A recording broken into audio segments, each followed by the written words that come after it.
Game 43 of the Tigers season was one of the wildest and craziest games I have seen the Tigers play ever. Buckle in because I have a lot to talk about. The Tigers won this game in 11 innings with a final score of 10-9 over the Boston Red Sox. AJ Hinch decided to go with a pitching chaos game with Baez on the IL right now. And for the most part, it wasn't doing horribly. Tyler Holton got the start and went 1 2/3 innings, gave up 1 run, and Cater Montero ended up coming in for him afterwards. And he threw about 3 or so innings before he was taken out. He gave up 3 runs, but how did the Tigers score so many runs? Well, they actually got the scoring started in the first inning after Riley Green hit a single that scored Kerry Carpenter, but this was a very back and forth game because after Detroit went up 1-0, immediately in the second inning, Boston got a run back and it was tied it up 1-1. But then in the third inning, Baez was on third base and he was able to draw a throw over to third by the catcher, and the ball got away from the third baseman and Javy was able to score on that. And the Tigers ended up taking the lead at this point, 2-1. It would not last though because in the top of the fourth, the Red Sox tied it up 2-2. But then in the same inning, in the bottom frame, Spencer Torkelson comes through with a torque bomb to take the lead back. And at this point, the score was 3-2 after 4. But that would not last long because the Red Sox would get 2 runs of their own and take the lead 4-3. And the Tigers would not score in the bottom of the 5th, but they would score in the bottom of the 6th. Still trailing 4-3, Javy Baez steps up and launches a ball into left field, takes the lead for the Tigers 6-4, and at this point, I'm feeling great about the game. I'm thinking this has been a very back and forth game. We might give up a run, but we should be able to score a run or two. I feel good right now. And I was feeling good for a while, but then the top of the 8th came.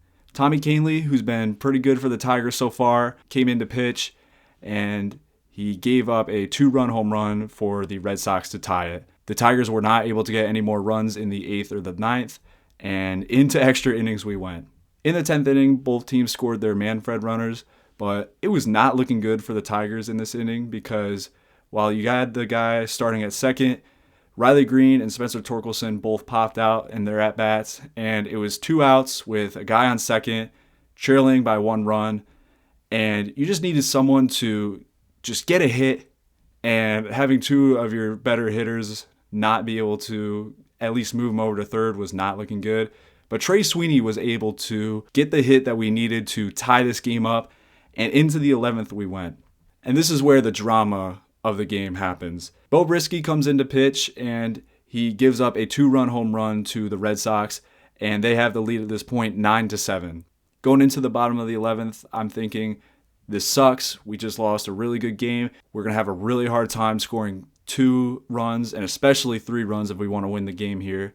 But we were able to get guys on the corners, first and third, and up steps Javier Báez to try to get some runs on the board. I'm just going to play the clip.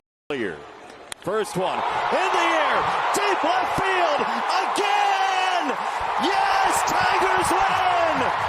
Javy is unstoppable!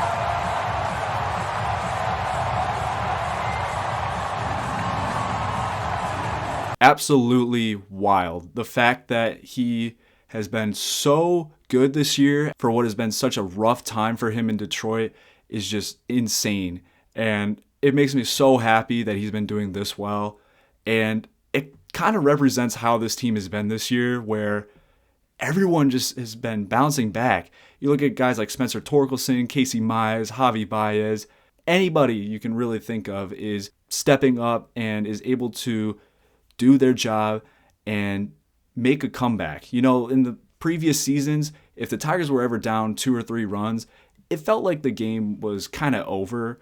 Like, it just never seemed like they were ever going to be able to get the runs that they needed to tie it up because it just didn't have the guys that were able to do it.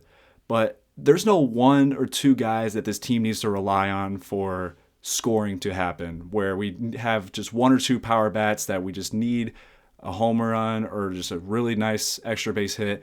None of that. We have a complete lineup, and it is paying off greatly. The Tigers moved to 28-15. They look to go for the sweep tomorrow with Skubal on the bump. Thank you for listening, and go Tigers!